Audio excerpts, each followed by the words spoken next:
Welcome everyone, and thank you for joining this webinar. This is a very exciting conversation we're going to have with our friends at Neuron Solutions.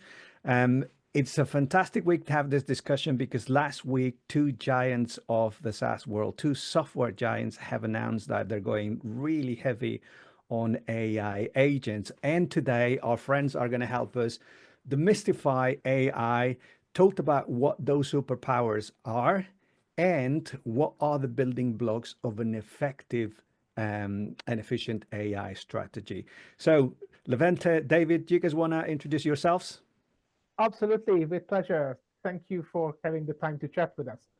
My name is Levente Szabados, and together with my colleague David, I'm representing Neuron Solutions, which is a dedicated boutique consultancy firm just for AI. So I always like to joke that we started to do AI consultancy way before it was cool.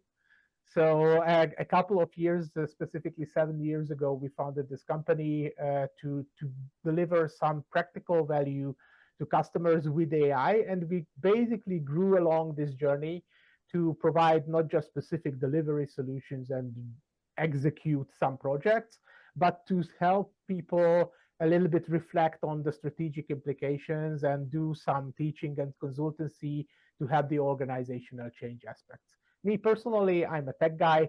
I'm having a tech background, and I was a tech leader for a longer period of time. And I'm also teaching at Frankfurt School of Finance and Management, specifically at Executive MBA. Perfect. Thank you very much, Levente. David? Hey guys, my name is David Szabo-Stuban, and I've been in tech for the better part of the last 12, 13 years. I used to run my own machine learning company, and I've been completely entrenched in generative AI ever since the big November 30, 2022 date that probably everyone knows about. Perfect, David.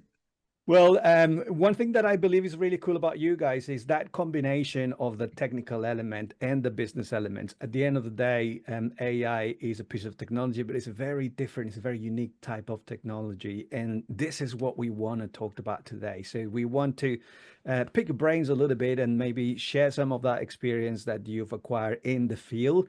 What are some of those things that you see out there with your customers? So let's dive in and start our conversation. So I don't know who wants to start with this, but tell us, why should leaders, technical and business leaders, why should they care about AI?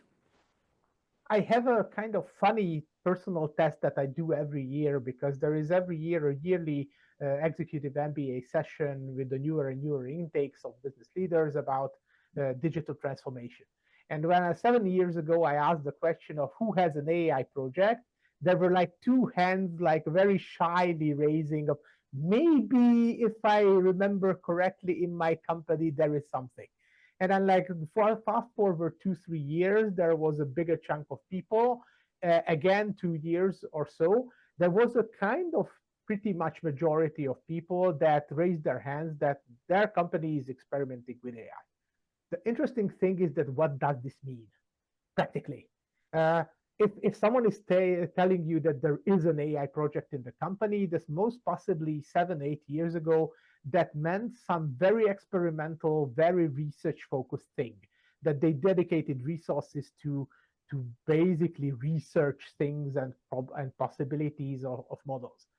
Then with 2-3 years on, it meant that they are training custom models, but for their custom use cases. They are a manufacturer, they have a specific problem with those machine parts, and you need a specific model to distinguish the cracked printed circuit boards from the healthy ones. Fast forward again a little bit, say 2 years, it started to appear that there have been more and more deployments from kind of more ready-made solutions, where it was no longer a custom training. It was more like, okay, let's adopt the technology. There is a cloud vendor who has some basic technologies that we can adapt to our use case, or there is a ready-made solutions that we can somehow fit into a particular business process. And I think where the big bang happened is with the release of ChatGPT and generally these large language models, where people are no longer having kind of these individual projects, but this is something that became a commodity. That's a general purpose technology that comes into as many business processes as you can touch. So it's no longer you finding the specific processes, but suddenly, basically any process can have an element in there which can be touched by AI. Now, I think this is kind of a happy and a difficult time, because where do you start? I mean, okay, I have this endless sea of possibilities. What do I choose from it? How do I introduce? And I think that's now the new dilemma of what to do with this commoditized technology of AI. So it's really interesting. So it sounds like you've seen that evolution from maybe a bit of a science experiment, slowly breaking into the enterprise and then starting to touch various parts and various functions of that enterprise in significant ways. Like more and more people are using different types of technologies. And with the creation of Gen AI, everything just exploded. Everyone is talking about AI. Is crazy. From a technical point of view, from a business point of view, to be fair, is almost overwhelming how much information about AI you see out there. And I suppose sometimes you might saturate your brain to a little bit. Why do you help us demystify some of those concepts, some of those ecosystems, and give us a basic, a very simple idea of what are those AI technologies and what are the ones that you're seeing more and more in the enterprise? Mm-hmm. I mean, one thing I would emphasize a little bit, that this big emphasis on generative versus discriminative, the old word pattern recognition AI that was taught to distinguish this and that spam from not spam email, or this kind of discriminative activity, versus now the new one, which is the generative. And this is the point. I honestly don't believe that scientifically this is the most interesting or most deep description. I would borrow from Stanford researchers the concept of so-called foundational models. What is the difference? The difference is that what is the scope of your AI? Is the scope of your AI a particular problem, just that single problem, single AI model? And it's not good for anything else. You train your model, you solve that specific problem, and when you want to solve another problem, you just basically start again from scratch. Or you have at least same types of problems being solved by the same model up to the current point where basically your capability to instruct a model to solve a problem is the bottleneck. So you're using the same foundational, same basic model to solve many, many, many tasks.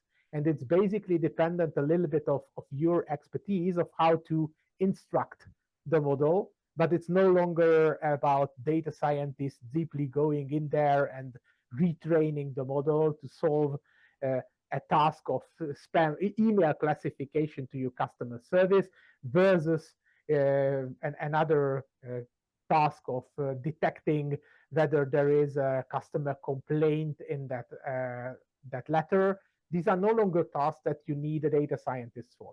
These are now tasks which are basically using the same verbal model, same large language model with the appropriate instructions.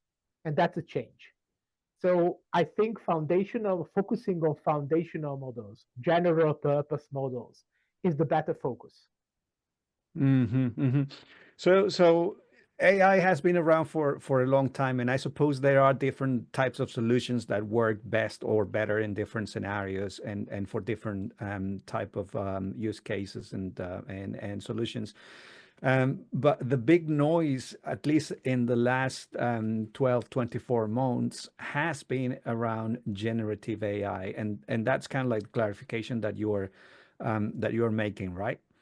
Mm-hmm. And specifically is that the fact that we can interact with these models with language is a game changer. Up to that point, you needed a data scientist to change anything in a model. Now you don't. Now the interface with which you can formulate a problem and in which you can expect an answer is just natural human language. And that's a big game changer from the previous setups, where there was always this intermediary layer of you needed the expertise to somehow control the model to solve your problem. Now it's not so. Now you, as an end user who has zero technical background, has the fair ability to interact directly with the model and make it, or try to make it, solve your own problem. It became a little bit more self-service. On the other hand, that means that from an organizational perspective, it became a little bit more bottom-up than top-down. So we do see that in organizations, in the previous iterations of this technology, there had to be a very strong rollout from the internal or top-down levels of departmental level. Now you have to use this tool. Now interesting things happen because currently people start to use tools on their own without really asking for permission in the worst case, actually. Is that they are just going around their daily life, and just from pure personal productivity drive, they are starting to use AI. That's only possible because they can. If they would need a very strong intermediary of expertise to do that, then this wouldn't happen. And this is, I think, a huge change. I think something that would be very helpful out there for technical and business leaders is to give them maybe some examples of what that looks like, and maybe give them an idea of what sort of things are possible today, what you've seen yourselves with different types of organizations. What do you think about that? Absolutely, and I would ask David to do a little bit of demonstrate his thinking, because he's I think very adept on giving a nice example of how you as a person engaged in an organization can kind of transition in to using these Gen AI tools. Perfect. David, tell us what you can share with the audience. Absolutely, my pleasure. Thank you. Just to reflect a couple thoughts on what Levente just explained, I do work with a lot of companies on a daily basis. And one thing that I've started seeing is that those companies that tend to become successful at integrating AI into their operations are actually those ones, at least in my experience, who do not treat it as an IT project. They treat it as an operations project, something that profoundly impacts how the business is run, and not just a technical siloed project in itself. And I think that's a pretty big change from what we've seen in the past. And when we come to examples of how that can happen in a successful way, I usually like to refer to Ethan Mollick, who is assistant professor at Wharton, and he has this idea of latent expertise, and I think that translates really well to most executives in the enterprise, because what any company does is they are trying to attract amazing talent, and then they are trying to enable them to do amazing work.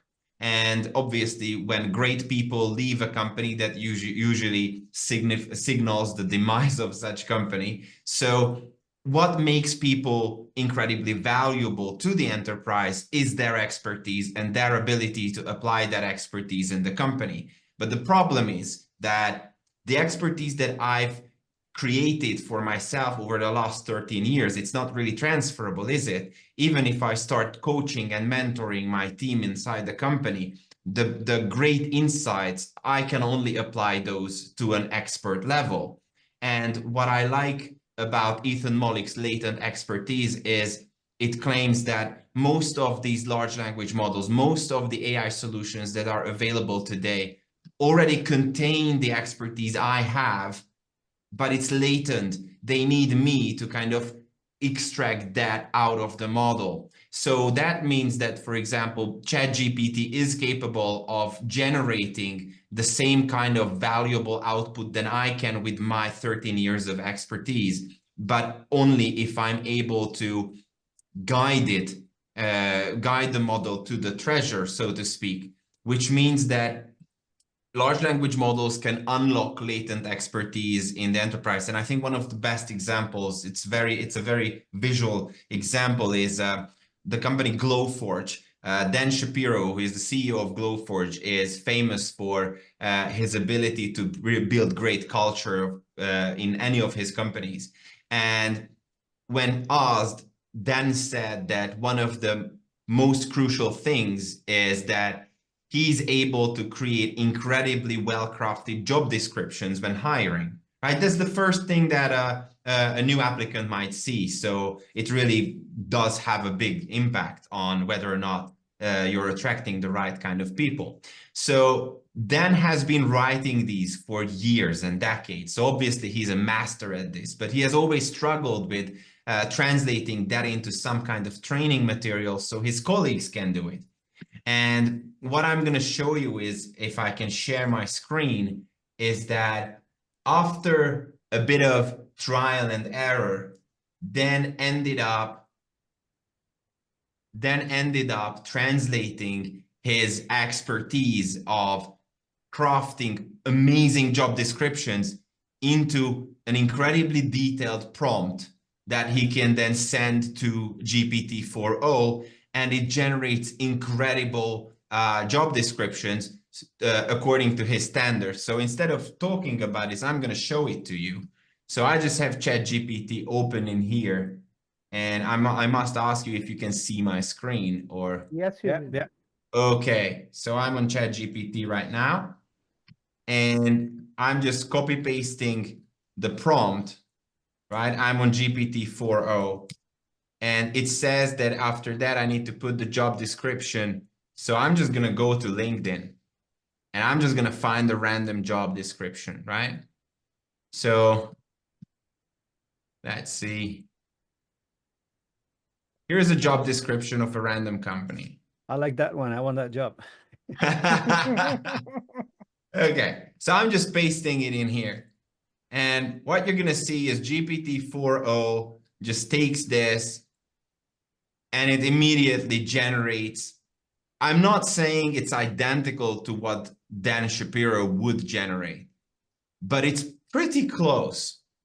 So the question is not, how I integrate AI when it comes to specific examples and specific use cases, because it's ethereal. It's too high level.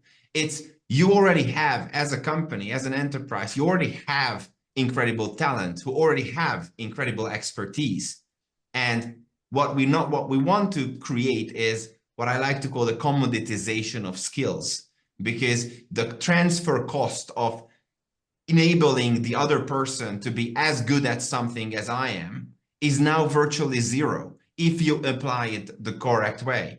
And I think if we look at the productivity metrics, the stock market, if we look at the last year and a half's financial market results, we are going to see that there are a lot of companies still trying to figure out how to apply AI at an organizational level so that it generates massive positive ROI.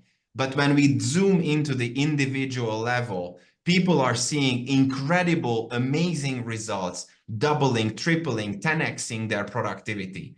Because at an individual level, your team can easily unlock their own expertise and multiply their own output. So I just have this prompt now, but there are layers to this, right? So let's just let our imagination run wide, and let's see how we can make it better, make more. So the next step is obviously not just to prompt a chatbot, and this is how we're going to slowly start integrating this into our workflows, but actually let's just create a GPT. So you should be seeing my custom GPT creation screen right now, and what we need to do is literally just copy paste this prompt into the custom instructions. And I'm going to cheat for a bit because this prompt is 13,000 characters, and the custom GPT instruction has an 8,000 character limit. So all I did, I just had ChatGPT to rewrite the prompt to be a bit smaller, and then I just created a new GPT. So if I'm just going back here and copying the same prompt in here, and I'm gonna try out this new GPT. Now I don't even need to prompt anymore. All I need to do is just to copy paste my badly written, sorry about this, to the guys at Elastic, who is anybody is seeing this, I just need to copy paste the draft of the job description, and without any other stuff, any other prompts, I'm already getting the formatted, rewritten version of the job description. But now all I did was I just saved maybe 2 copy and paste. So it's not that much of a big deal. But the equivalent of a custom GPT would be an assistant in the playground. So all I need to do is just create a new assistant, and it has the exact same custom prompt as a custom GPT. And now I can use this in my tech stack without any issues. So I'm going to give you a very simple example. This is something that a lot of small businesses love to do. This is something that is a perfect example for rapid prototyping. So instead of copy pasting, I just created a Google Doc and just copy pasted the job description into a Google Doc, which is now probably closer to a general user experience of somebody at a larger company. I'm just creating drafts in documents. And instead of using ChatGPT directly, I'm just creating an integration that is watching the folder where it's called the job description folder, which is this one. And it says, whenever there is a new file in this folder, just get the contents of the file and then send it to OpenAI Assistant, which is the job description creator, right? So now I don't even need to open this up, because as opposed to just using ChatGPT directly, I don't want to type all the time. I don't want to, no C-level executive wants their entire team to only talk to a chatbot, right? It's distracting. It eats up time. I have ADHD, I know, believe me. But the point is that once we figure out what is the latent expertise through trial and error using ChatGPT directly, then I can immediately make use of this and embed it into our existing workflows at an individual level, at the experts level. And look, now we are having OpenAI's assistant generating the response live. And once it's generated, it's going to create a new document for us. So I don't even have to do anything. I just created a Google Doc and just copy pasted the job description drafts into it. And magically, a new job description appeared in the exact same folder, which means that right now, AI, I don't have to use AI. AI is shadowing me, following me in my footsteps and complementing my work, right? It's making my output better at an individual level. And I really think that this is a great example of how I start at the individual, figuring out the interpersonal productivity, the interpersonal value that the individual contributors make within the enterprise, and try to empower the individual through these embedded technologies. Start with ChatGPT, then start creating tools and solutions for them that will just do the exact same thing, but better. And now it's not just me. It's not just me who can write a great job description, right? Arturo, you can create a new file in this folder and it immediately generates a new job description, just like Dan Shapiro would, right? So that means that it's democratizing my unique skill set. Maybe it also makes me a bit more replaceable, but that's probably a conversation for another time. Actually, that might be a good segue into what are the challenges, or what are the kind of like main considerations that we should keep in mind when we're working with AI.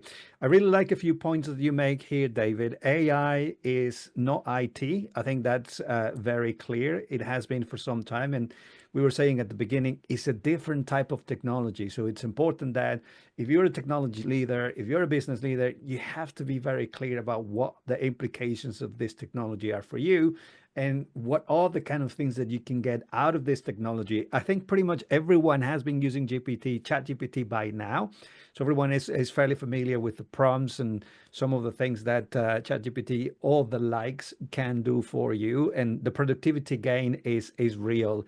I don't know about you guys, but for example, like internet search is completely different these days, right? Instead of instead of typing for keywords in Google and then reviewing a lot of links, now you can actually ask very specific questions and get fairly accurate responses to the questions. Instead of going and reviewing those links, you have an answer to your questions. That's a really nice improvement there. And likewise, David, what you were saying is you can codify and capture the expertise of your enterprise and your employees into this automated fashion, just the way you show, and automate in a very simple, very quick, very easy, just the way you showed us a moment ago, automate workflows that you don't manually have to do anymore, with all the advantages and all the implications that we know that brings to the business. Did I miss anything so far? Is that a fair summary of your explanation, David? I think it is a fair summary, yes. One thing I might probably add is this is not a new phenomenon. It just gains some scale. So if you look at the consultancy world, right? There is this trend that started a couple of years ago about consultants and knowledge workers trying to productize themselves, right? If I'm an IT director at the enterprise for 10, 15 years, and then I leave, and then I turn it and I start providing consultancy services, I'm creating a service out of my expertise. I'm monetizing my expertise, right? If I create a GPT or a set of GPTs that you can talk to to solve your problems instead of talking to me, I create a product out of my expertise. If I do that within the enterprise, I'm basically creating an internal product of some sort. So it raises a bunch of interesting questions, but I think it can solve a lot of problems that is currently plaguing the enterprise when it comes to managing all that expertise that they are gathering. Just let me maybe pick up on one thing that you mentioned with this search question, is that search is changed. I mean, there is an observation that we can make, is that where the value came out was not just the model, but the context, which was in this case supplied by the prompt. But in other cases, like in search or finding through information or information discovery or knowledge of the company, this context has to be there. You are not just asking a language model without context. If you're not having a solution that has access to the real knowledge sources, there is no grounding, then these models won't produce you truth or won't produce you answers. They will produce you something which is very convincing, but I think from the perspective of the classical definition of it, when there is a very convincing argument without respect to the truth, that is called bullshit. So that's the only way to do non-bullshit is actually to somehow get the grounding right. Is that how do I provide a solid base of knowledge that I require my model to always check on, to always rely on? And this whole discussion with the RAG and search pipelines, retrieval augmented generation pipelines for knowledge management or for customer service or for internal purposes is always revolving around how to establish the basis, the grounding, so that you can make an LLM model useful. If I may just add a side note to this, something that I'd really like to reference in these conversations is that we tend to forget that all of human communication consists of 93% nonverbal and only 7% verbal communication. So even if a large language model had the same capabilities of a human, even then we would only utilize the 7%. Humans, by design, are terrible at providing context. And that means that if you are trying to establish a productive workflow with a large language model without providing context, then you will just use your default communication style. You're only communicating at 7% efficiency. So you need to get the context from somewhere else, which is, you know, why, as Levente calls it, groundwork and the foundation is really, really important. Because even when I talk to my colleagues, there is a whole lot of subtext that we don't need to talk about, because we both understand the social, the economical, and the legal relationships we have with each other. And the other thing that's why I think that's really important is that I really love Andrej Karpathy's argument about hallucination, which says that, you know, hallucination is a big problem, but large language models are basically hallucination machines. Their job is to hallucinate. We're only upset if they're hallucinating the wrong thing. So our job, our responsibility is to make sure that they are equipped all the necessary information to hallucinate the right things. And I think that's why the key is concept. I think we got to the point, even with GPT 3.5, back then was already capable of solving most business problems, but we were not lacking in that department. We were lacking at the context department. And I think that's why it's really important. I really like this point, because it's very easy to forget that these things are making things up, right? Sometimes we just kind of like really feel into human conversation, and we forget that this thing is just hallucinating half of the time, or that the answers can be completely false, or whatever. They might look very convincing, but it's important to remind ourselves and factor those things into how we design business systems, right? Which is probably one of the challenges. So I'll ask you to tell us a little bit more about what all the challenges or what pitfalls you see out there in terms of understanding, adopting, implementing these kind of technologies. I think that hallucination brings the challenge on how you manage that in an enterprise context, right? It's not as repeatable as deterministics like old-fashioned software. But I know that there are other challenges. What's your take on the main sort of blockers, the main challenges that you see out there? One of the things that's very important is that building a solution used to be the complicated part, and then releasing the solution was rather easy. Now, surprisingly, the case is a little bit different, basically upside down. Building a decently operating, say, chat solution for your customers is now pretty feasible and not that huge of a challenge. Trusting it, that it's not making things up. For example, in the case of some companies, let's say, where an airline, Air Canada actually, had the misfortune that the customer service bot hallucinated a complete policy for refunds in certain cases, and that it was legally binding, because I mean, there is a company representative making up a nice policy, and there you have it. So the interesting thing is that delivering a solution is easy. Trusting a solution is hard, and you need a lot of methodological expertise.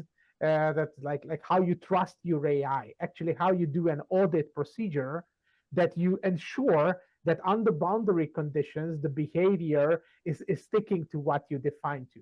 So it's a funny story that it used to be 80% building and 20% validation. Now it's the other way around, 20% building and 80% validation. Very interesting. Very interesting. What other challenges do you see out there? Again, talk to us about privacy, security, or any other key consideration that you've seen so far in the field. One of the very important concepts is that everyone is I mean, in Europe especially, everyone is concerned about okay, but in what frames do we consume these large language models? Does my company data leave my company? What is the whole status of my, say, sensitive documents? And the interesting thing is that just having GPT is a pretty dangerous endeavor. So I suggest to companies oftentimes to the first step to do Safe GPT. And that's where I can kind of come back to the bottom-up movement, that people already started to use whatever they got their hands to. That like a hands-on. So it's actually just they started to use GPT or any other model that they found. Now, I think the change is interestingly now that we as a company should empower them by replacing it with a safe alternative. Actually, what's going on there is that we want to have some legal framework that stabilizes the usage of GPT, either it by GPT Enterprise with OpenAI, or by Azure OpenAI Microsoft, or by having any other contract that is ensuring that you will have only your company data stored at your premises, or at least your private cloud in this case. And interestingly enough, that becomes a feasible solution, is that you're having a safe legal framework to consume basically the same things that people started to use in the wild. So that's I think a step that you have to reflect. Strategically, that's also an interesting challenge, that you are reliant on one or the other provider in this case, because what we framed as a positive, hey, you don't have to do innovation and research. Now we can reframe it in the other way, that you are somehow consuming someone else's model. But I think as with the fact that you are not particularly setting up currently your infrastructure in many cases, but use a cloud provider nonetheless. The fact that you are using someone else's cloud provided large language models is not that much of a difference. So from this perspective, I would kind of say that, look, if you already jumped the jump with adopting cloud, and actually you did, even in the very restrictive German banking cases that I sometimes work with, it has already happened that there have been cloud adoption. Doing AI adoption on top of it is not an extra challenge, but somewhat the same. Let's maybe change gears a little bit and start wrapping up the conversation. I know you guys do a lot of work in different industries and work with technical and business leaders. What kind of conversations do you have when you're talking about AI strategies? What are the key considerations? What are the challenges? How do you work with your customers around helping them create an effective and pragmatic strategy when it comes to AI? I think there are three levels we have to distinguish. There is the level of personal productivity. That's what David started out of, like really the own custom solution that an employee wants to have in the job, but it's not a repeatable process necessarily. But it's really a personal boost to the productivity. Personal productivity, yeah, like the kind of things that we do every day with ChatGPT, Claude, or Gemini, or whatever. Absolutely. Second level is when there is a systematic change in the business process, and you say business process optimization. You want to look at, from the organizational perspective, the repeated activity, how it's currently carried out, and you want to do some tooling that automates it. So instead of having a customer service representative receiving from, say, the investigative authorities the requests for information, this is a banking use case, we worked on it, is that the authorities send you letters that they want this and this information from that and that client for legal reasons and investigations. And instead of someone taking a look and then assigning subtasks of, hey, I need that video from that bank branch, please, security office, send me that. I need that bank account draft, and then someone is basically delegating these tasks. You can put there a large language model with an appropriate prompt and capabilities. And then basically it will do the extraction of the tasks, the listing of the tasks, the routing to the appropriate endpoint, the collection of it, and then finally the answer to the authorities. Hereby, please find attached the following answers to your official request. This is more like the business process level. And there is the third level, actually, that we want to somehow think of, is the business disruption level. Is that, are there any services or products that I could deliver to my customers, which I was unable to deliver before this scale. Say, I couldn't personalize every marketing message to every person. I just couldn't. I had to bunch them or lump them into bigger chunks of people and somehow homogeneously treat them as a group and talk to them as a group. Is this the way? Can I think of a way of restructuring this whole value chain by somehow having a dialogue with them and trying to serve their needs, not as a mass of people or a group of people, but more like individuals? That is more the change aspect that is pretty high level. So I think every strategy that you build with AI has to somehow take into account these three levels. And I think the successful strategies I see are always going from this very humble personal productivity level and slowly focusing up on this value chain and not just going by strategy first. Let's sit here and think about it until we have the final solution. You won't have it. If you have experience in the organization and an increasing level of exposure to this technology, then you will be able to formulate your strategy more clearly. It's not true that you see it up front. This is a process.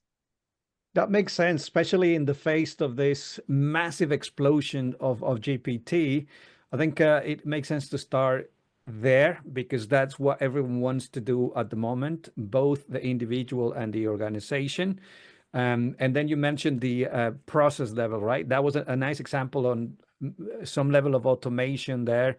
And then you gain, you give the business productivity gains in there, avoid errors. And there's a number of benefits around automating business processes. And then the third one was innovation and disruption, the possibility of doing more and kind of like reframing or reshaping business models based on the new capabilities that you have. That's what you say, right? Exactly. And basically having a very humble and experience first approach. Try things first before you set up a huge strategy. You have to have exposure. You have to have your hands dirty already. Good. Anything else you want to add at this point, David? I just want to reinforce the last bit that Levente explained. It's a pathfinding journey for most of the companies. So those who try out many things before settling and making decisions, those who are adventurous enough to test and prototype, those will find value in AI much faster. So experiment. This is a journey, not a destination. And also, you want to have the business close to it. You want to do a lot of experimentation and learn from it, right? Yeah.